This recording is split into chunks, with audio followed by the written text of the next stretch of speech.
Happy back to school week. It's back to school time for many parents and kids out there, and back to routines for a lot of us as well. Summer vacation is coming to an end, and there's some real great power when it comes to routine. So that's what I wanted to talk about today.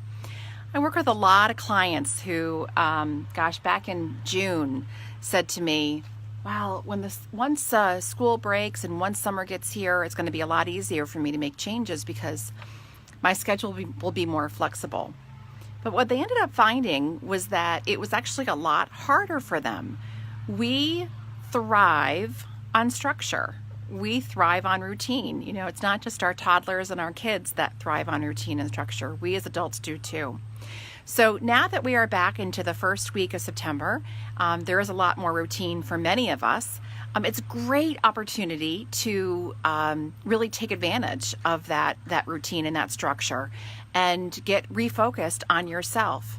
I know a lot of moms in particular, and some dads as well, who say, well, now that the kids are back to school, it's time for me to focus on myself. And I couldn't agree more. So a couple things to keep in mind about routine. One of the best things that you can do for yourself with routine, with structure, is eating throughout the day.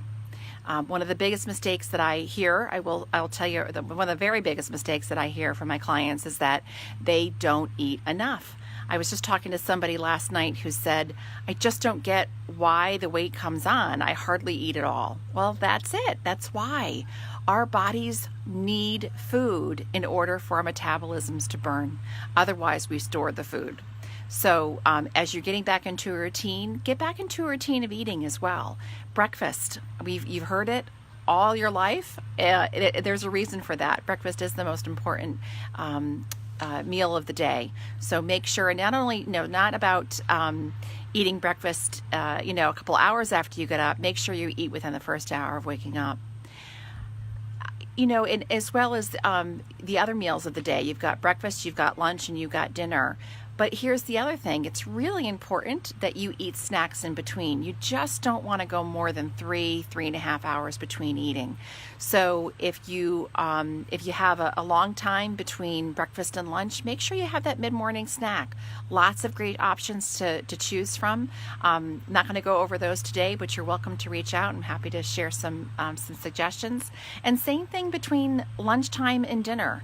How many times have you come home from work and you are just, famished and could eat anything? So make sure that you eat in the middle of the afternoon so that you don't come home, because when you're famished, you don't make good decisions.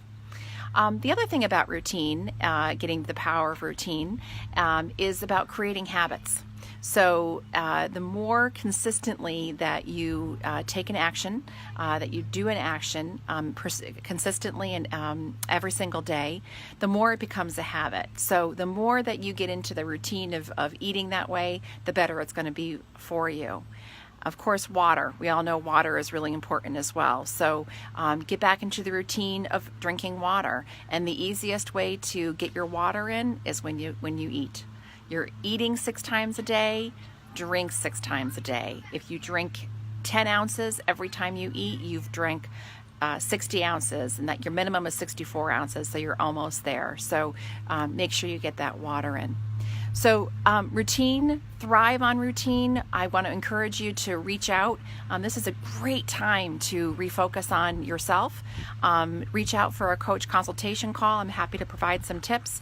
If you'd like to work further, we can explore that too to see if my coaching would be a good fit. But I hope everybody has a fantastic first week of school, back to school, even if you don't have kids. I always feel like it's back to school time. Bye, everyone.